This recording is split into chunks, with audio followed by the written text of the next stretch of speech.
ما نبدأ الملخص الجزء اللي قبل ده هتلاقوه في أول تعليق مثبت. هنا كازو بيروح لشغله بس كل تفكيره بيكون مع ميزوهارا، وروكا لما بتعرف بتزعل عليها، بتقول بجد الموضوع ده صعب، وصعب ان انت تخسر شخص عزيز، خصوصا موضوع العائلة بيكون حساس. هنا كازو بيتفاجئ من ردة فعلها وبتقول لو مكانها هريد حد ان هو يكون جنبي ويحاول ان هو يبسطني، وبيقول بصراحة عندك حق وميزوهارا محتاجة لده.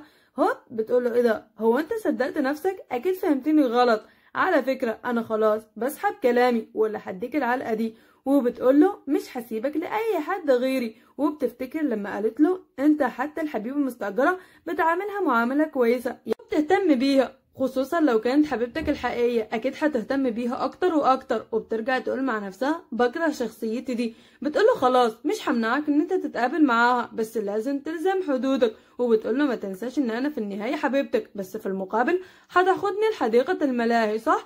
بيقولها خلاص ووعد ان انا هاخدك. تاني يوم بيروح يتقابل مع ساكورا، هي جايه ومبسوطه كده بتتعطر في حجره. ايه ده، هو احنا بدأنا بكده ولا ايه؟ بيقول لها انا حجزتك لمده ساعه، اصل انا محتاج نصايح منك. نعم. بتتفاجئ وبيقول لها ايه ده، هو انت متراقبه ولا ايه؟ اصلها بدأت تلف حوالين نفسها. وبيقول ايه ده، دي بجد اتوترت. بتقرب منه كده وبيقول لها استني انت فهمتيني غلط، ممكن نهدى شويه؟ بتقول له خلاص. بيقول لها خلينا نروح نقعد مع بعض في مقهى كده. وطبعا لما بتعرف ان جدة ميزوهارا ماتت بتزعل عليها، بتفضل تعيط وبتقول له ميزوهارا كويسة؟ بيقولها بصراحة انا زيك مش عارف عليها اي حاجة، بس اخر مرة شفتها قالت لي ان انا بخير اصل قبل الجنازة. هنا بيقول لها ميزوهارا بتحاول ان هي تظهر انها كويسة زي عادتها، وبيفضل يتكلم عليها ومساكورا بتبص في عينك كده وبتلاحظ ان هو بيتكلم عليها هو حزين، وبيقول بجد بنت زيها مفيش. انا افتكرت ان احنا قريبين من بعض بس احنا عملنا فيلم وبس، وفي النهاية كانت حبيبتي المستأجرة وخلصنا. هنا بيقول لها بس صديقتي قالت لي انه البنت ما ينفعش تبقى لوحدها، وانا بصراحة ما اعتقدش انه ميزوهارا زي البنات دول، علشان هي قاعدة وكأنه ما فيش اي حاجة وقوية زي عوايدها. هنا ساكورا بعد ما سمعت له القصة والرواية دي من الكلام ده بتشرب قهوتها، بتمسكه من ايده كده وبتسحبه. بيقولها ايه ده، ايه اللي حصل لك فجأة؟ بس مش بترد عليه، وبيقول واحنا هنركب القطار، وبيعرف ان هما في القطار ده هيروحوا للبحر. بيقول لها لا مستحيل نروح البحر. بتبص عليه كده وبتقول له هنروح البحر، وبيقول بس ده مش هيكون كويس. بتقول له بالعكس همومك كلها هتسيبها في البحر، وانا كمان عايزة اساعد ميزوهارا، ولا انت هتكسفني؟ خصوصا هنروح كأي أصدقاء يعني، ما تفهمنيش غلط. بيقول مع نفسه خلاص مادام كده هنروح. هنا بيقعدوا مع بعض مفيش حد بيتكلم مع التاني، وبيقول مع نفسه ده بجد جنون، فجأة رايح مع ساكورا الشاطئ وكمان زي أصدقاء، بس أنا صديق لبنت لطيفة زي ساكورا وبصراحة يمكن البحر يفيدني. هنا بتعمل الحركة دي وبيقول لها قصدك لعبة المباراة؟ وبيفتكر مامي سان فاكرينها البنت دي؟ بتقول له اللعبة دي عبارة عن 2 بيلعبوها بيرفعوا ايديهم كده، ولو حد رفع ايديه وكانت 5 أصابع كده بيكون هو الخسران. وبيقول انا كده فهمت، وبيبدأوا يلعبوا مع بعض. بيكون زي الأطرش في الزفة مش فاهم اي حاجة، وبيقول بصراحة اول مرة العب اللعبة دي، بس اهم حاجة ساكورا مبسوطة وفي النهاية هي اللي كسبت. وبيقول لها خلاص اهم حاجة ان انتي مبسوطة. بيفضل يعيط.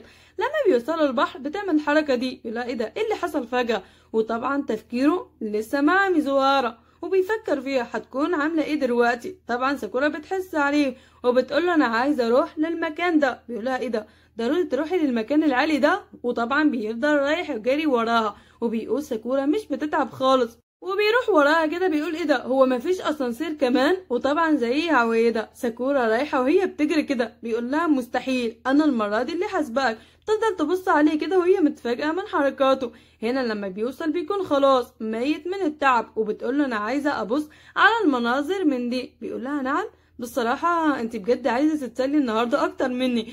بيفضل يبص كده وبيلاقي اماكن جميله. بيقول لها بجد بص كده، ولما بتبص كمان هي بيعجبها، والكل بيكون بيبصوا على ساكورا وبيقول يا ابن المحظوظه، هو بجد عنده حظ. بيفضل يبص عليهم كده وبيقول لهم والنبي ما انتوا فاهمين حاجه، دي بس حبيبه مستأجره. هنا بتكون خلاص بتنتفخ زي البالونه علشان تصوت بأعلى صوت وترتاح، بس مش بتقدر علشان كلامها صعب يطلع. يقول مع نفسه قلبي كان هيقع، افتكرت هتصرخ. وبيرجع يبص عليها كده وبتصعب عليه. هنا كازو بيصرخ بأعلى صوت وبيقول بجد راحة نفسية انا كده ارتحت. على فكرة انا صرخت عني وعنك انتي، اكيد مبسوطة صح؟ بتفضل تضحك كده. هنا بيبص عليها وبيقول انا بتجاهل اللي هي بتعمله علشاني، بس اهم حاجة انها مبسوطة. لما بيرجعوا بيقولها ايه ده، مفيش اسانسير يعني؟ وبيروحوا ياكلوا وبيكونوا مبسوطين مع بعض. هنا بيرجعوا الشاطئ وبيكون المناظر جميلة، بس هما قاعدين كده مفيش حد كمان بيتكلم مع التاني. وبتقوله انا دلوقتي هروح البحر، وبيقول لها بس المية باردة. بتقوله بالعكس هي كده هتكون احلى. بتروح بتفضل تلعب مع نفسها وبتقوله ممكن انت كمان تيجي. بيروح هو كمان وبيفضلوا يلعبوا. بيقول لها بجد اللعبة هنا جميل جدا، انا اول مرة العب بالطريقة دي. هما بيلعبوا مع بعض بيقع وبيفتكر ان تليفونه معاه. بيقول خلاص راح، بس لما بيبص كده بيقول الحمد لله ما جبتش تليفوني معايا. هو بيقول لها انا نسيت نفسي، اول مرة العب بالطريقة دي، وبيشكرها. هنا بتكتب له انه لازم تكون طاقتك ايجابية علشان تقدر تستمر في الحياة. وبيقول انا دلوقتي فهمت هي عملت كل ده في البداية علشان انا اكون مبسوط، وكانت مخططة ان احنا نيجي للبحر. وبيقول لها النهارده لعبت زي الاطفال، بجد انت خليتيني انسى كل همومي. بيشكرها. ساكورا بتقول له كلامك فرحني، واهم حاجه ان انت انبسطت وان انت قدرت تنسى همومك حتى لو شويه. وبيقول دلوقتي فهمت ميزوهارا لازمها حد ان هو يخليها تنسى شويه من همومها، ويحاول ان هو يعيشها يوم يكون جميل زي ده. وبيقول لها بجد موعد كان جميل، بس ممكن نرجع؟ اصل انت يمكن صدقتي نفسك. هنا بتفضل تبص عليه وبتكون مبسوطة، واخيرا عملت حاجة في حياتها كويسة. تاني يوم بيروح الشغل وبيطلب من المدير ان هو يديه السلفة علشان بنت. هو انت لازم تجيب سيرة البنت يعني؟ بيقول له ايه هو موعد؟ بيبص عليه هو متفاجئ كده، هو انت عرفت ازاي؟ نعم، هو جايب له سيرة البنت لسه بيسأل. هنا بيروح وبيشتغل شغل اضافي علشان يديه. وبتيجي روكا بتقول له انا خلاص خلصت شغلي دلوقتي هروح، بس هو مش بيرد عليها علشان كان بيفكر في ميزوهارا وهي عملت ايه علشانه. بتروح عند المدير، خلاص روكا يأست وبتقول له ممكن يا مدير نخرج في موعد؟ بيتفاجئ بيقول لها نعم. بتقول له لا وانت الصادق، بس بهزر. هنا بنرجع مع كازو وبيكون لسه بيفكر في ميزوهارا، وهي عملت حاجات كتير علشانه وكانت دائما واقفة جنبه، وطبعا لسه بيشتغل اضافي وبيكون هيموت من التعب. تاني يوم بيروح الشغل وبيكون معاه فلوس. بيقول خلاص بالفلوس دي انا هستأجر ميزوهارا، اليوم ده هيكون اجمل يوم بالنسبة ليها. تاني يوم يروح يستناها وبيقول حتى في الظروف دي ميزوهارا لسه بتشتغل. وبيقول اهم حاجة ان انا اخليها مبسوطة، بس يا خوفي لما تعرف تزعل مني، وطبعا لما تعرف ان انا حجزت كل اليوم علشانها هي يمكن تكرهني او يمكن تبهدلني زي عوايدها. ولما بتيجي زي عوايدها ضحكتها الجميلة دي وبتقوله النهارده هيكون يوم جميل علشان الطقس كمان جميل. وطبعا كازو بيبص عليها وهو متفاجئ من تصرفاتها الغريبة. وبتقوله انت حجزت يوم كله يعني هتكون بخير؟ بيرد عليها طبعا. وبتقوله خلاص بس لازم اخد فلوس الاول. ولما بتاخد فلوسها بتقوله دلوقتي نقدر نروح يا كازويا واليوم اكيد هيكون جميل. هنا بيبص عليها كده وبيقول لها هو انت ليه بتتعاملي معايا كده وكأنه مفيش اي حاجة؟ وطبعا بيقول دي بجد غريبة، كأنه جدتها ما ماتتش. هنا بياخدها للمكان ده وبيقول لها تقدري تختاري اي حاجه تعجبك. وبتقول له الوكاله سمحت لي ان انا اقبل اي هدايا من الزبائن. وطبعا هو بيختار لها في قطعه جميله جدا وبيختارها. بتقول له خلاص ما دام عجبتك انا هقيسها. وبيقول لها مش ضروري تقدري تختاري اللي انت عايزاه. وبتقول له بس ذوقك على فكره جميل. وطبعا بيكون مبسوط. هنا بتقول له ايه رأيك لايقين عليا؟ طبعا كازو بتجهز صدمة وبيقول لها اللبس عليكي جميل جدا بجد انت رائعة. وبتشكره. بتقول له خلاص هاخد اللبس ده. بيقول لها هقولها للمرة التانية مش ضروري تاخدي اللي انا عايز. وبتقول له مش هكررها مرة تانية، خلاص هاخد اللبس ده والنهاردة هيكون يوم جميل. وبيقول ايه ده هي ليه بتعيد الكلمة دي كل شوية؟ وطبعا هنا بتقول له ممكن نمسك في ايدين بعض؟ بيقول لها طبعا. وبتقول له كازويا. وطبعا بيقول هي ليه بتتصرف زي روكا تقريبا. هنا بتقول له هنعمل ايه بعد دلوقتي؟ بيبص عليها كده وبيقول لها المهم النهارده هيكون يوم جميل. وبيجيبها علشان يتفرجوا فيلم مع بعض بما انه ميزوهارا بتحب التمثيل ومن الكلام ده. هنا بتقول له هو انت ليه بتعاملني بلطف كده؟ على فكرة انا حاسة بيك. وبيقول لها انت عارفه بقى. هنا بتقول له هتحب تتفرج على ايه؟ بيرد عليها مش مهم، اتفرج على الافلام اللي انت تحبيها. وبيقعدوا مع بعض كده، وطبعا بيكون هو متوتر حتى هي، بس هوب بتمسك ايديه ووشه بيحمر. هنا هي بتفضل تبصله بعينيها كده، وطبعا بيقول اتمنى ان انا افضل كده طول حياتي لغايه ما اموت. وبتكون ميزوهارا مبسوطه جدا علشان الفيلم عجبها، وبيقول انا دلوقتي هعيط. بتقوله هو انت شفت اخر مشهد؟ كان جميل جدا. وبيقول اهم حاجه ان ميزوهارا مبسوطه، بس لازم تكون مبسوطه اكتر من كده، وهو كمان بيكون مبسوط. وبتقوله يلا بسرعه خلينا نروح، هو انت صدقت ولا ايه؟ وبيقول ملامحها جميلة، في مجرد بس شفنا فيلم هي مبسوطة للدرجة دي. هنا بتفتكر لما كانوا في المستشفى عمل علشانها ايه، وجي بيجيبها كمان للمطعم ده. بيقول قاعدة في أناقتها وكل حركتها الجميلة، وبتقوله بصلي كده، هو انت ليه قلقان عليا كده وبتعاملني بلطف؟ هو انت خايف عليا يعني؟ على فكرة مش ضروري تبالغ في حاجات زي الاهتمام ومن الكلام ده، يمكن الجو يتعكر. وبيفتكر كلام ساكورا ويا موري لما قالت له ان البنات مش بيحبوا يفضلوا لوحدهم، وبيقول لها بس انت فاهمة الموضوع غلط. هنا بيقول لها خلينا نغير الموضوع ده، هو انت جدتك شافت الفيلم اللي احنا عملناه؟ بترد عليه ايوه شافت بس الجزء الاول، بس اهم حاجة ان الفيلم عجبها وانا مبسوطة علشان شافتني وانا بمثل.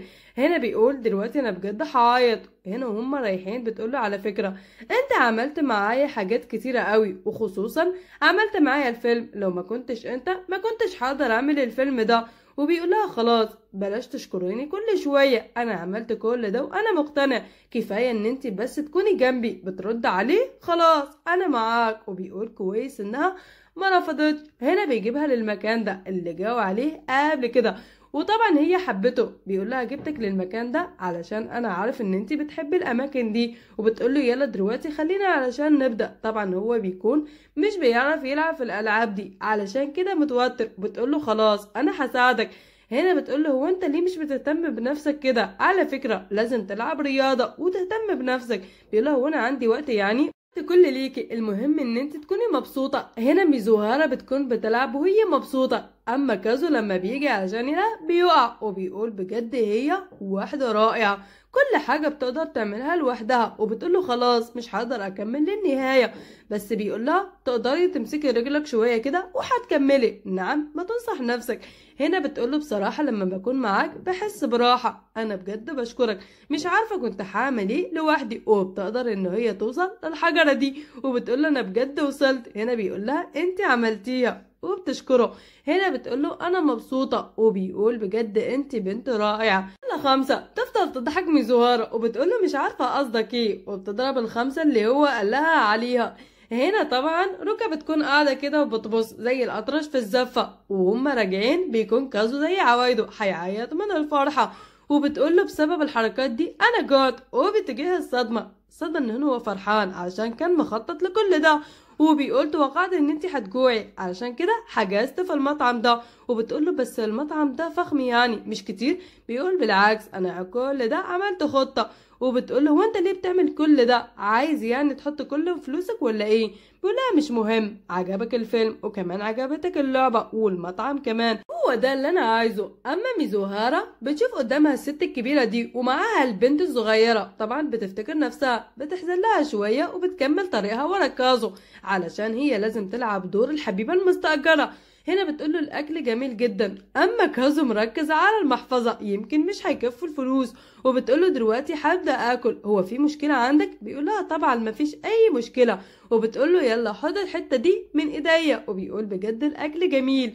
هنا ميزوهارا لما بتاكل بتقول الأكل عجبني جدا. وبتقوله يلا خلينا نشرب ونتسلى مع بعض. وبيشكرها وكأنها هي اللي هتدفع الحساب. وهم راجعين كده بتقوله بجد الأكل جميل جدا والمطعم جميل. وبيقول لها حتى محفظتي بقت خفيفة. نعم. هنا بيقول ميزوهارا انبسطت باليوم ده وأكيد عجبها من كل قلبها. وبتقوله خلاص يمكن اليوم ده خلاص هينتهي، فضل ساعة، احنا رحنا واشترينا لبس، يعني ينفع نروح علشان نشتري مكياج من الكلام ده؟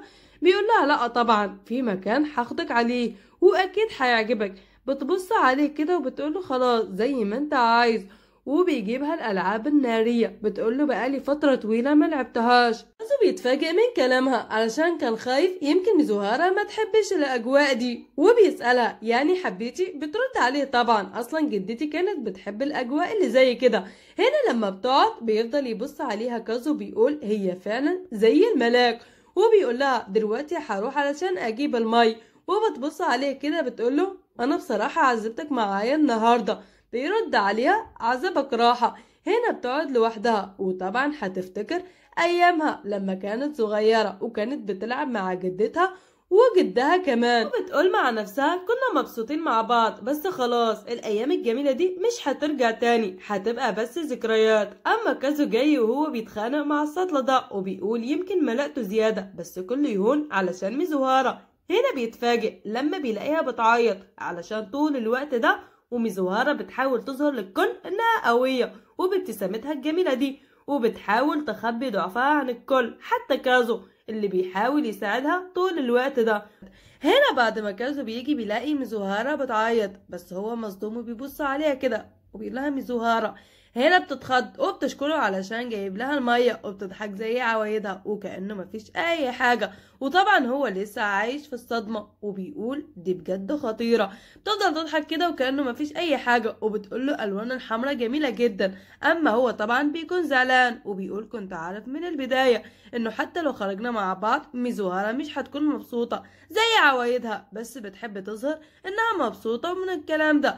هنا بيقول خلاص أنا مجرد عامل وهي الحبيبة المستأجرة، ودائما أصلا كانت بتفهمني الكلام ده وبتقولي ما تنساش إني أنا الحبيبة المستأجرة، ودائما بتحاول تبتسم قدامي وبتحاول تخبي وجعها وكأنه مفيش أي حاجة، وأنا دلوقتي مجرد إزعاج بالنسبة ليها ودائما بتخطى حدودي معاها. بس أنا كنت عايز أكون سند ليها وكنت عايز أقف جنبها بس خلاص من دلوقتي مش هقدر أعمل لها أي حاجة وخلاص. هنا بتيجي وبتقوله أنا خلصت وبتعمل حركاتها اللي متعودة تعملها وبتقوله النهاردة كان يوم جميل بس بصراحة انت خلصت كل فلوسك والبنت اللي هتكون حبيبتك الحقيقية اكيد هتكون مبسوطة، وعن قريب هتكون عندك حبيبة على فكرة. يرد عليها حبيبتي المثالية اكيد هتكون بنت انيقة وبنت لطيفة وبتحاول ان هي تسعد الكل على حساب تعاستها ودائما اصلا بتبهدلني وبتحاول تضحك قدامي وكأنه مفيش اي حاجة. وطبعا هنا بيتكلم على ميزوهارا وبيقول اوقات بتعيط بس من جواها كمان ومش بتحاول تحسس اي حد وبتظهر ابتسامتها الجميلة، تعيش حياتها زي ما هي حتى لو كانت موجوعة، بتضحك زي عوايدها علشان اللي حواليها ما يتأثروش، ولما بتكون معايا بتضحك برضو.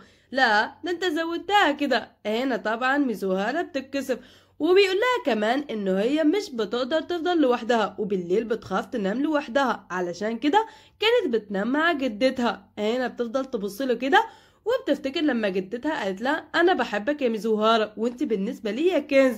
هنا ميزوهارا خلاص مش بتقدر تمسك نفسها اكتر من كده وبتفضل تعيط بس برضو بتحاول تخبي، بس هوب خلاص مش بتقدر تتحكم في دموعها، بتفضل تعيط وبتحضن كازو. هنا بيتفاجئ وبتفضل تنادي باسم جدتها بتقول بجد هي وحشاني انا مش عارفه اعيش من غيرها. كازو بيقول مع نفسه بقالها 10 دقايق وهي بتعيط اكيد دلوقتي هتكون ارتاحت، وهوب بتقوله خلينا نروح علشان الوقت اتاخر. هنا بتعتذر منه علشان اللي حصل قبل شويه، بيرد عليها ما يهمكيش، بتقوله اشوفك بعدين وبتروح. تاني يوم ياموري بتيجي وبتقول هو كازو فين؟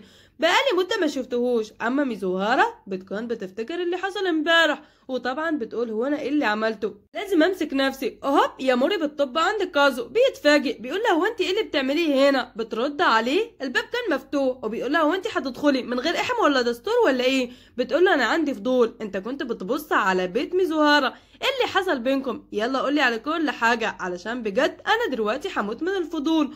وبيقول لها زي عودنا يعني خرجنا مع بعض كحبيبة مستأجرة. وبتقول له ايه هو حصل بينكم حاجة يعني؟ بيرد عليها ما حصلش اي حاجة. بتقول له نعم طب رحتوا فين؟ بيرد عليها السينما ومن الكلام ده. بتقول له اكيد ميزوهارا انبسطت، وطبعا هو هنا بيفتكر لما كانت بتعيط من الكلام ده وبيقول اهم حاجة انها دلوقتي هتكون ارتاحت. بيرد عليها يمكن بصراحة مش عارف علشان انتي عارفة ميزوهارا بتكون صارمة شوية في الموضوع ده وبتقوله لا ده احنا لازم ناخد سيلفي بقى. هنا بتقوله خلاص لازم الخطة التانية تخرجوا مع بعض في موعد عادي يعني مش استئجار. بيبص عليها كده وبيقول لها نعم مستحيل. بترد عليه ليه هو انت مش بتحبها؟ رد عليها انا مش متأكد وبالنسبة لي وليها انا مجرد عامل وهي حبيبة المستأجرة وبيناتنا بس الفلوس. هنا بتبص عليه يا موري بتقوله هو انت بتفكر بالطريقة دي؟ على فكرة انتوا اتخطيتوا المرحلة دي وبقالكم سنتين مع بعض واكيد هتكون مبسوطة مزهارة وهي بالنهاية جارتك وعادي ان انت تخرجوا مع بعض في موعد هادي ها ما تكونش غبي. بيقول مع نفسه يمكن الفرة دي عندها حق بس لو طلبت من زهارة فجأة نخرج مع بعض في موعد وكمان عادي اكيد هتقول ان انا اتجوزت حدودي مستحيل. بترد عليه وانت بتقول ايه ما عندكش يعني ثقة بنفسك؟ بتطب عليه كده وبتديها العلقة دي. بتكون عايزة تاخد منه التليفون علشان تتصل بيه زهارة. هنا بيهرب منها بحجة انه هيجيب الاكل. بتبص عليه كده وبتقول هو بطل بس متعب شوية. هنا وهو راجع بيكون بيفكر في زهارة. بيقول المرة دي مشاعرها غلبت عليها وفي النهاية انا الوحيد اللي عارف مشاعر زهارة الحقيقية. هنا بيقول خلاص دلوقتي لازم اكون انا سند ليها علشان هي وثقت فيا. وبيفتكر كلام يا موري لما قالت له لازم تخرج معاه في موعد عادي. هنا بياخد الاكل اللي جابه ده وبيقول خلاص هي جارتي ولازم نتقاسم الاكل مع بعض. بس هوب بيلاقي زهارة جاية عنده وبيقول بجد الوضع ده محرج. هنا بيقول وكأنه مفيش اي حاجة يعني حصلت. زهارة بتقول له العرض قرب يوم الأحد وأنا بصراحة مش عارفة ألبس لون الأزرق ولا الأحمر. أنا بجد دلوقتي حيرانة وكأنه ادته بالقلم ده. نعم هو أنت بتفكري في اللون الأزرق ولا الأحمر؟